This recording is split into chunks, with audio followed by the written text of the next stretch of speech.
the dry Jan plan. Today I want to talk about willpower. Willpower is something that all of us use, and we just, white knuckle our way through lots of things. I know when I wanted to become healthier and fitter, I would always start on a Monday morning after a crazy weekend, whether it be drinking, eating, exercising, any goals that I got, it was always a Monday morning. And interestingly, I'm actually recording this on a Monday morning, and I'm going to go out for a walk because I don't have a New Year's resolution, but my goal really is to move around more. So I went out for a walk yesterday, and I'm going to go out for another walk today and wrap up because it's blooming cold outside. So yeah, willpower. When we use willpower, it's a bit like a battery. That's the only way I can describe it. It just drains very quickly. There's something called decision fatigue.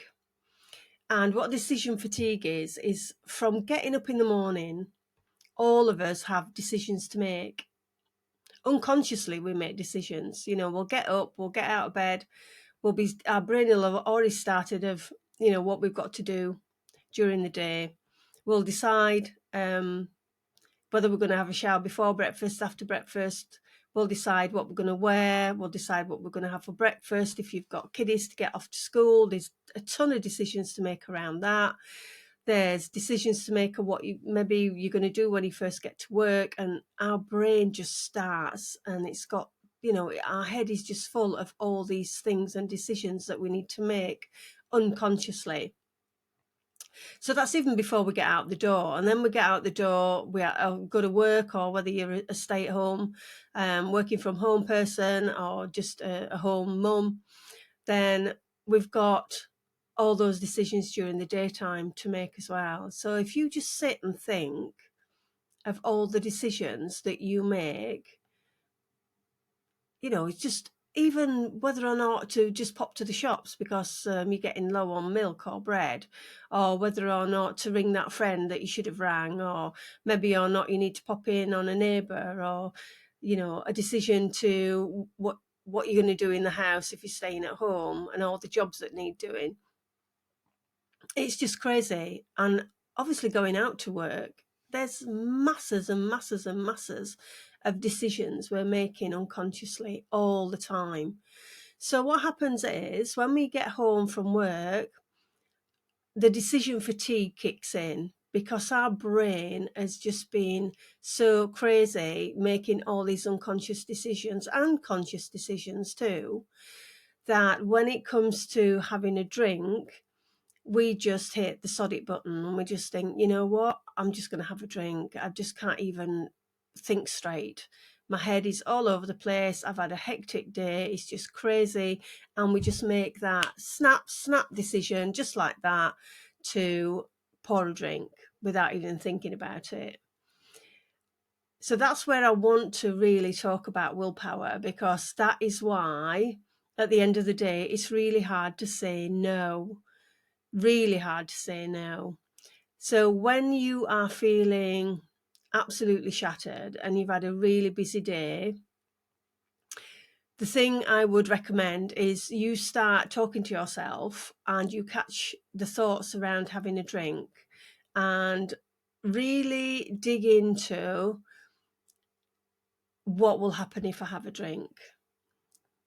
Especially if you've done a week already of dry January and you're doing really well. And even if you have had a blip, over the first weekend of January, just think about the advantages of not drinking and play that tape forward in your head. What will happen if I do drink? Well, we all know, if you're like me, that you don't just have one. You open a bottle, if it's wine or a beer, and you'll have one and then you'll have another one and another one, because our decision making around our executive functioning part of our brain in the pre-cortex is affected by even one drink, and we lose our inhibitions and we just think, you know what, sod it, I'll just have another one. And then you have another one, and then you wake up in the morning, well, you can't remember probably going to bed, you've not had a great evening, Then you go to bed, you don't sleep very well because alcohol really disrupts our sleep, and then you get up in the morning feeling absolutely shattered. So playing that tape forward in your head and thinking, what's going to happen if I do have that drink? And, you know, the goals that you've set for yourself through January, then just think about the consequences of just having that drink. It doesn't matter if you do have that drink because you're in charge of you and your thoughts. But look back at the week that you've had. If you've gone all week without drinking, look back at how good you've felt. You know, maybe you've been sleeping better. Maybe your energy levels have started improving. Maybe you're not as argumentative with your partner or the kids. You're calmer, you're less anxious. Just think about the things that have improved during that first week. So when your willpower wanes, just think back to how it's been alcohol-free so far and what will happen if you do have that drink. So that's me for today, all about willpower. And the thing is, using willpower doesn't work long term. It does for some people. They're very rare.